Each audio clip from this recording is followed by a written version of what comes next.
Zdravím vás, moje sluníčka. Dneska se podíváme na téma spiritualita, přesah, kontakt s něčím, co nás přesahuje. Jo?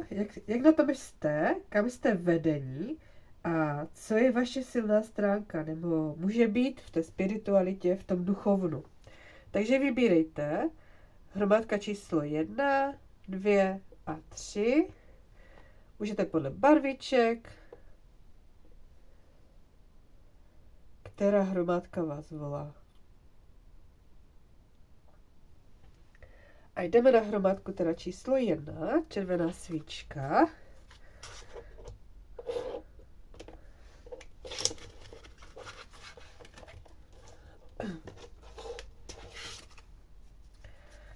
Tak.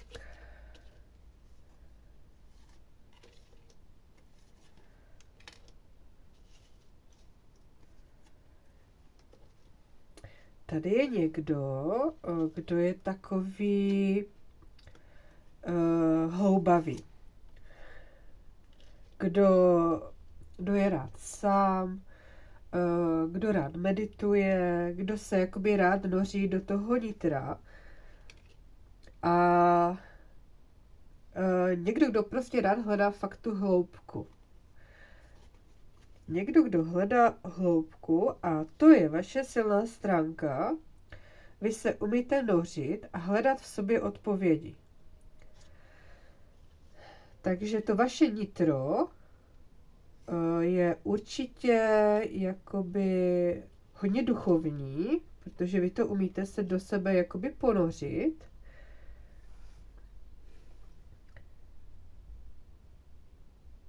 Kam jste vedení?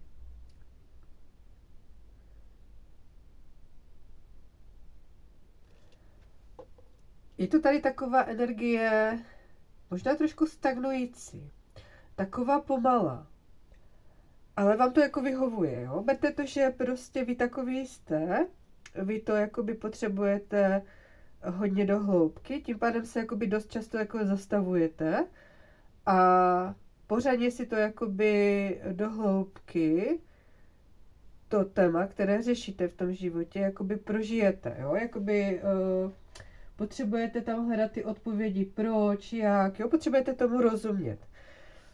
Vy potřebujete najít, tam je to takové, jako že něco nevidíte a zároveň potřebujete důvěru. Jako kdyby vám to nešlo, vy to umíte tak v sobě zpracovat, ale vám to nejde dát do té hmoty, jo? Možná ano, tady je někdo, kdo má takový ten svůj vnitřní svět jakoby vyšperkovaný, prostě mu to tam jakoby, tam uvnitř vy to pochopíte, ale navenek vám to nejde jako moc dát do té hmoty. A to je vaše slabá stránka, na které vy si potřebujete zapracovat. A je to o tom, že potřebujete důvěřovat.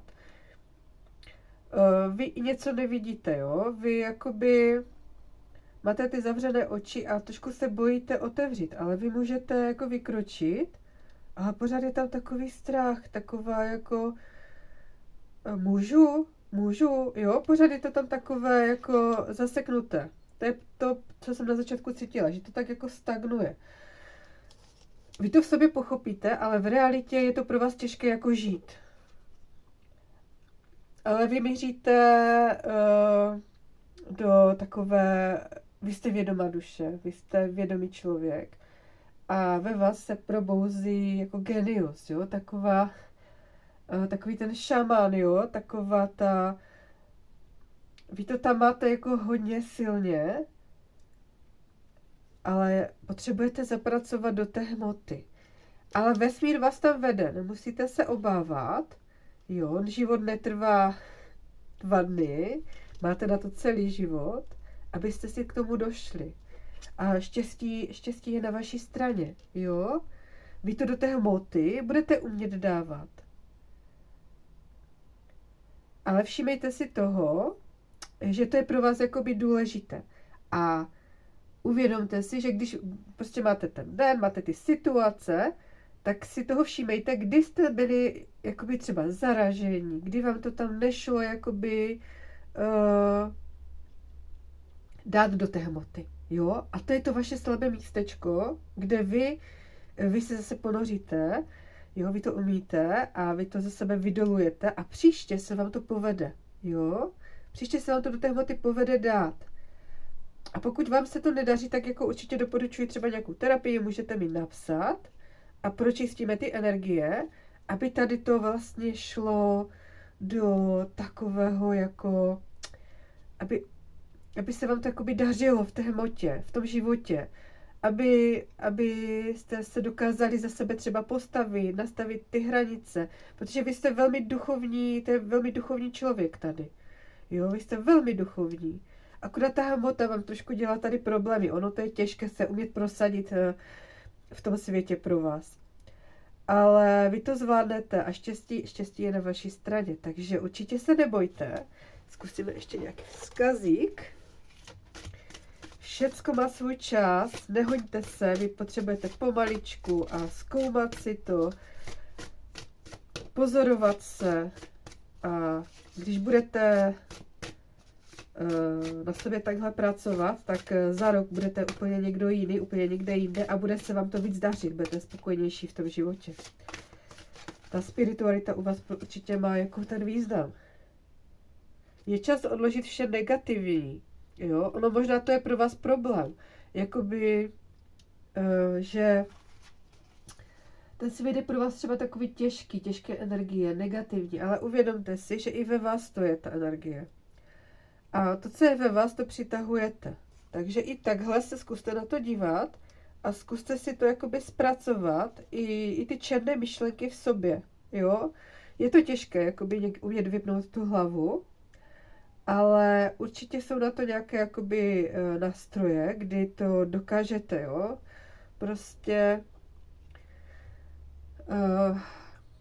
přehodit ty myšlenky na něco jiného. Jo, řekně v té hlavě, řešte třeba to, co teď děláte, jo. Teď tady vykládám karty, nebudu myslet na něco negativního. Jo, teď tady vařím. Tak co dělám, jo? A tím pádem se vám možná pomůžou jakoby vytlačit ty negativní myšlenky. Jo, to negativno ve vás. Protože jako jsme tady v dualitě a ono to tady je, my se s tím potřebujeme akurát naučit žít a to je ta vaše cesta. To je ta vaše cesta a je to cesta velmi vědomé duše, takže určitě máte potenciál jakoby v sobě probudit i něco víc, než je teď, jo. Takže určitě toho využijte a běžte si tou svou cestičkou, která je pro vás ta nejlepší. Tak a jdeme na hromádku číslo 2, tu fialovou svíčku. Tak, co tady máme? Co tady padlo?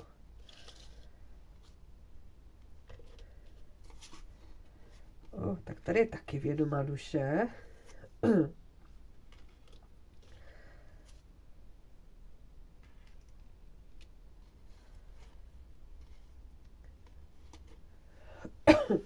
Tady to bude. Tady je to taky vědomá duše. Je to někdo,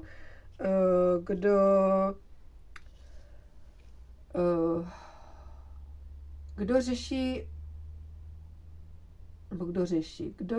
tady je společenská duše. Tady je dušička, která touží po společnosti, která má ráda jakoby ty lidi, jo. Tady je důležité mít takovéto, pro vás je důležité mít kolem sebe ty lidi a to bezpečí toho domova, jo. A to vy tady máte. Jo, víte, tady, to je pro vás velmi důležité. A v tom vy chcete být vědomí. Vy chcete mít vědomou rodinu, jako, v takovou tu stabilní, takovou to dobré zázemí, to bezpečí, to zajištění, ta stabilita a mít kolem sebe přátelé, kterým důvěřujete. Jo, tady je člověk, pro něho je důležité, jakoby dá se říct rodinný život a přátelství, jo, taková ta širší rodina. To je pro vás velmi důležité. to vy chcete dělat vědomě a máte to v úctě. Což je jakoby úžasné. Učíte se jakoby to dávat do rovnováhy, jo. Když je tam nějaký nesvár, nebo se něco děje, vy to umíte jakoby, tam vás to vede, vy jste ten, co to vlastně jakoby stmeluje, dokáže to vlastně napravovat, jo. Vy tam umíte dát třeba nějakou srandu, větičku, trošičku to stáhnout, když už je to přehnané. Tam vy to máte tak pěkně, jakoby, je to váš cíl. I když se vám to třeba nikdy nedaří, to vy chcete, jo? To vy umíte a to se asi ta duše učí, i když vy jste z toho někdy možná unavení, jo? Tady to jako jde vidět, že tady prostě jakoby jsou to někdy takové ty boje, kdy vlastně se něco dává do nějaké nerovnováhy, vy to cítíte a už chcete zasahovat a dát to zase do rovnováhy, jo? Dívejte se na ty věci jinak, z jiného úhlu, vy to možná už i umíte, pokud to neděláte, zkuste si to, podívat se na to na úhel jakoby jiného člověka, jak se vlastně na to může dívat ten člověk, který vlastně to způsobil, nebo proč to dělá, nebo proč tady ten se takhle chová, jo? Zkuste se do toho někdy třeba i vcítit, protože pro vás to je důležité ty vztahy, z jakého úhlu, jako z jiného úhlu, jo? Podívat se na to jakoby fakt jako jinak, jinýma očima. A vás to vede. Kam vás to vede? No vede vás to do takového, jakoby, vy tady jde vztahový coach, jo? Vy jste jako, i když tady cítím, že tady je únava, někdy už je člověk toho takový vyčerpaný, protože chápu, že jakoby držet jakoby tu energii té rodiny nebo těch přátel, jakoby, vy jste ten pozorovatel, takže je to někdy určitě náročné, ale je to vaše cesta, jako vy to umíte, no, vy to umíte, jakoby, máte na to ten cit a určitě v tom pokračujte, jo, je to vaše silná stránka, vy máte ty radary, kdy vlastně zasahovat a kdy ne. Tady ty radary jsou jako vyvinuté, vy jste jako fakt vědomá duše tady taky. Jo, a máte to hezky zaměřené na ty přátelství a vztahy. Takže jako jen tak dál. Jestli jste prožívali teď náročné období, tak se blíží jeho konec. Jo? Jestli tam teď byly nějaké takové jako náročnější situace, že se třeba v té rodině nebo mezi přáteli něco jako řešilo, nějaký rozvrat nebo něco, tak to náročné období už končí. Jo? Potřebujete to slyšet asi a bude zase chviličku klid. Každopádně vaše přítomnost je tady vždycky důležitá, protože vy umíte jakoby tu situaci sklidnit. To je vaše silná stránka, jo. Sklidnit, aby se lidé cítili dobře, aby tam byla ta důvěra mezi nima, jo. Vy umíte udělat i třeba tu party, vy umíte udělat tu rodinnou sešlost, jo. Takže vám to jde, jo. A chápu, že to je někdy vyčerpávající, ale ty boje mezi lidma pro vás, ale vy umíte to držet jakoby hezky, jo, tu rodinu a přátelství. Takže určitě to je vaše silná stránka, ty vztahy a udržování jakoby té rovnováhy. A je to někdy těžké, to chápu. Ale je to vaše silná stránka a vy jste prostě úžasný. A já si myslím, že lidi jsou rádi kolem vás, že vás mají, že vy máte ten dár jakoby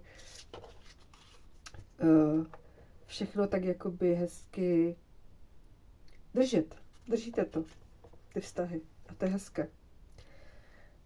Třeba už by některé přátelství zanikly, ale vy jste to dokázali jakoby zase spravit, udělat nějakou akci, nějaký výlet nebo něco a zase se to dalo jakoby do rovnováhy, nějakou srandičku tam hodit, takže určitě super. Tak jdeme na oranžovou svíčku.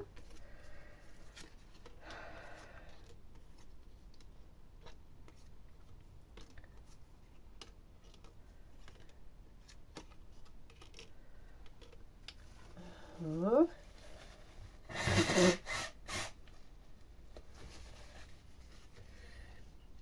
Takže oranžová svíčka.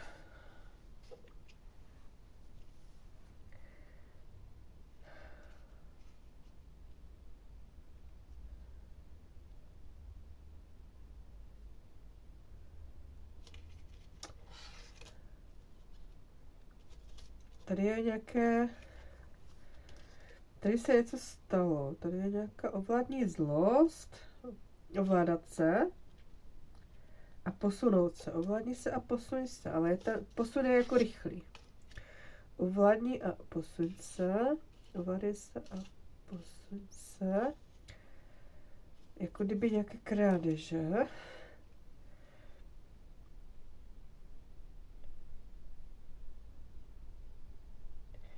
Tady je někdo, kdo zažil takovou, tady je to jakoby karmická zátěž. Tady někdo jakoby si odžívá něco karmického,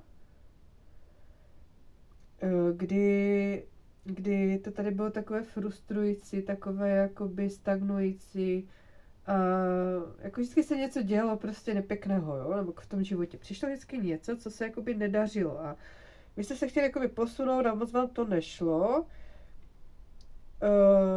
Já bych řekla i tady, že se to týkalo jakoby hojnosti, jo, takové jakoby, takové toho zlodějčka, jako kdybyste v sobě měli jakoby v minulosti nějakého zlodějčka a tady si to potřebovalo ještě odžít, jo. Něco takového, nějaká taková role, jo. Ale vy z té role odcházíte a odcházíte s ní velmi rychle, tam jakoby rychlý posun. Jenom, co si uvědomte, pracujte na své míru, protože tady je to takové jakoby doslova jako války. A můžou to být války v minulosti, můžou to být žabomyší války v tomhle životě, jo. A pořád jako byste tam s něčím válčili. Jo, tady je prostě fakt taková energie, kdy jsme si furt něco škodili. Jo, tady to je. A vy z toho se máte posunout. A vy v ten moment, kdy se vám něco jakoby takového stane a vy máte chuť si říct, já ti ukážu třeba, nebo něco, jo. Jako vy to vrátit, tak to je přesně ten čas, kdy máte aktivovat ten mír. Jo, to je přesně ten čas, když si řeknete, ne, já už nechci tohle dál živit a odcházím do toho míru. Já už to nebudu živit, já už tohle nechci živit a chci jít do míru. A v ten moment se vám otevře jakoby úplně nový svět, jakoby přichází jako kolo štěstí, vám se to přetočí a ten mír ve vás vám dá nové, jakoby vy začnete stavět na nových základech, jo? Vy budete budovat, je tady rovnováha, tělo a duše, jak bych to řekla, tady to jde do takové hezké energie, radosti, spokojenosti, přátelství, kdy to je, tady to je v takové úplně lehkosti, ale úplná lehkost, tady to je těžké, tady je to úplně takové dětské, jo? Takové to bezprostřední, bláznivé, jo, v souladu ale s vámi, protože tady je vám v tom dobře, jo. A jestli někdo něco plácnul, nebo jo, tady, tak vy, jakmile si řeknete, už ne, já chci mír, já už to dál nebudu věřit, tak prostě vám se to fakt rychle otočí. Rychle otočí do takové, ale fakt hezké něžné energie, ale takové jakoby, tady to je taková lehkost, jo, puste to, ať se to může otočit. Tady tohle, jo, odejděte z toho. Tady je taková silná energie té harmonie života. Ano, harmonie života tady je. Vy jste vedeni do harmonie života, do toho klidu ve vás a míru ve vztazích. A to je vaše silná stránka. Že vy jste, když tohle pustíte, vás to přivede do takového, vy budete nad věci ve vztazích, jo, vy tam budete takový, jakoby lehcí, takový fajní, jo, s vámi bude radost se bavit, spolupracovat, Není to o tom, že budete nejlepší, nejoblíbenější. To je o takové té... To je taková duše, na kterou se člověk může spolehnout, která, když něco řekne, tak to platí.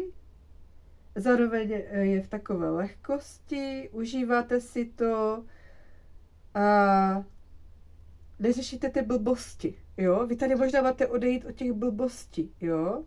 Když si to byla válka v nějakých minulých životech a teď jsou to blbosti. Už to nemusíte žít. Už to nemusíte žít, jo? Pusťte ty blbosti, běžte do toho míru, vám se to přetočí a budete v krásné lehkosti. A může to může být v průběhu 1 měsíce, jo? Kratší doba asi ne, ono se to tam musí přerodit. Ale ten přerod tam přijde a bude rychlý, jo? Jako kdybyste se dostali tady na takovou vlnu úžasné lehkosti, přátelství, pohody, takže jako super, jo? To je jako fakt krásná energie a vy budete takový, jak bychom to tady nazvali?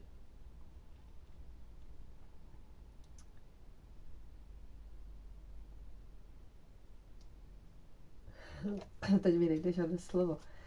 Jak bychom to tady nazvali? Pohodář, takový pohodář. Takový fajn člověk, jo? Fajn člověk a vám v tom bude prostě dobře. Ještě nějaký vzkazík pro vás.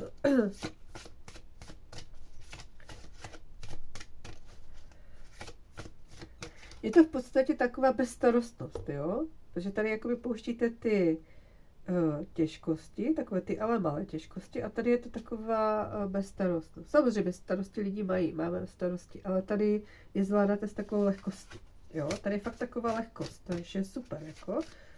To je krásné do života, určitě, tak tolik jsme jí asi nechtěli z kazíku. Tak co? Třetí hromádka oranžová.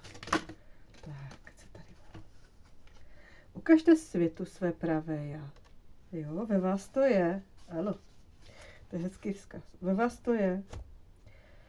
Jenom vlastně pustit, jako kdyby si dát starý kabát a nechat sebe zářit. Tak to udělejte. Protože to určitě stojí za to pro vás. Je tady krásná energie pro vás nachystaná. Tak jo, děkuji za pozornost, mějte se hezky a zase někdy příště u dalšího videa.